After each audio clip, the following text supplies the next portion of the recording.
Hey friends, welcome to another video from Proverbs 27:9 Fragrances. And today we're going to be doing a first impression on the original from the House of Eight and Bob, and it's Eight and Bob. If you would, go ahead and hit subscribe if you haven't already. And if you like this video, hit that thumbs up button. If you don't like it, hit the thumbs down button. That's okay. Leave us a comment. Let us know what you think about this fragrance. So this is the first fragrance from this house that I will be smelling. I wanted to start with the original. And I just bought a slightly used bottle off of eBay. And of course, this is the fragrance that supposedly, was JFK's fragrance. He was vacationing when he was a young man before he really got into politics, but of course he come from a wealthy family. He was vacationing in, somewhere in Europe and runs across this guy, smells him. He's like, "Hey, what are you wearing?" He's like, "I made it myself." He's like, "I got to have some of that. Can you get me some?" He's like, "Sure, I'll get you some samples. How many you want?" He's like, "Well, I need 8. But if you've got enough extra, give me one for Bob too." And of course, Bob was talking about was his brother, Bobby Kennedy.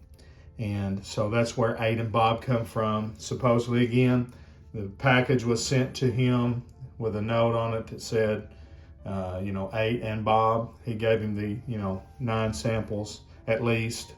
May have given some extra for himself too. And then as he was wearing it around, Hollywood and Washington and all these different places, people started asking about it.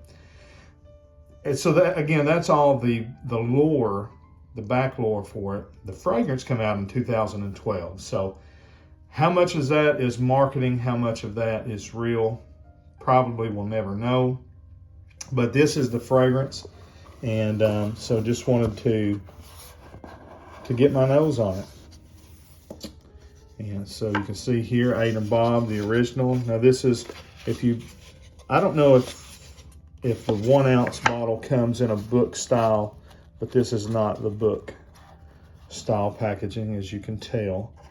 I know the little bigger bottles come in, you can get them either way, but you can get it where it's, opens up into a book. But again, this is the 1 ounce bottle. And nice presentation, clean, classy. Got the signed crown there. Says 8 and Bob on top and bottom there. Really not a lot going on here on the bottle. I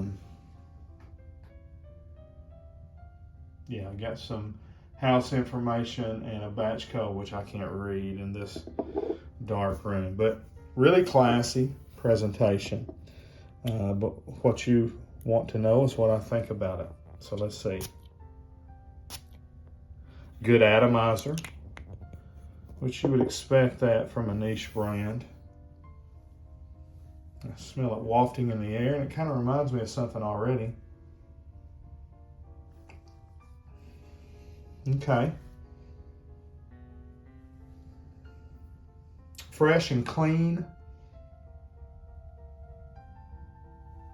I would call this a classic. I'm trying to think of the decade this reminds me of the most.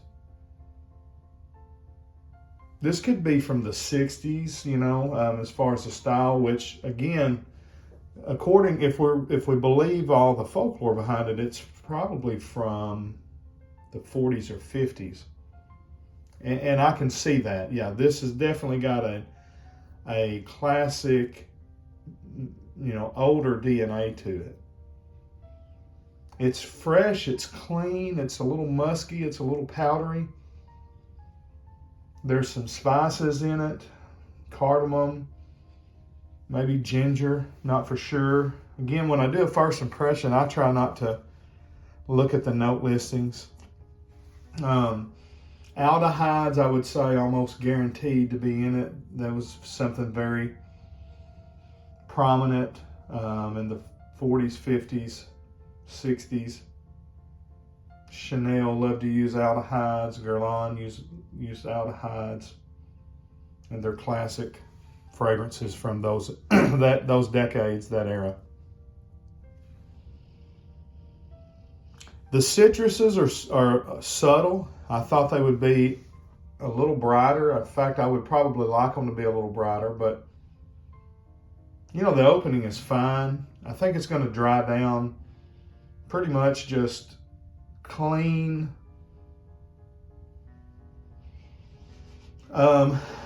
Almost like freshly ironed sheets, if that makes sense to you. To me, it's not really a heavy soapy clean as much as it is more linen laundry clean. And that, again, is probably from the aldehydes. Yeah, it's just a classic gentleman's clean fragrance, something that you would expect John Kennedy to smell like in his pressed, iron white shirt and tie, or even in a nice polo, fixing to get on a sailboat in Martha's Vineyard. So I like it. I think this would be a good fragrance to either dress up or dress down, but in a classy way. If you're going business casual, or if you're, fixing to play some croquet or some, hang out at the club or whatever, not the nightclub, but the day club, golf club or whatever, something like that. There's an elegance to it, there's a class to it, a sophistication, but again, just real clean. I would say a lovely masculine fragrance. There's not a lot of heavy florals, just slightly woodsy, clean and fresh. And again, I like it. It's not a wow factor type of fragrance, but it is a very good fragrance. That's my first impression. We'll come back later, do a full review of Aid and Bob. Let me know what you think about this fragrance down in the comments. Like and subscribe until we see you down the road. I say God bless. Frag on, Frag fam.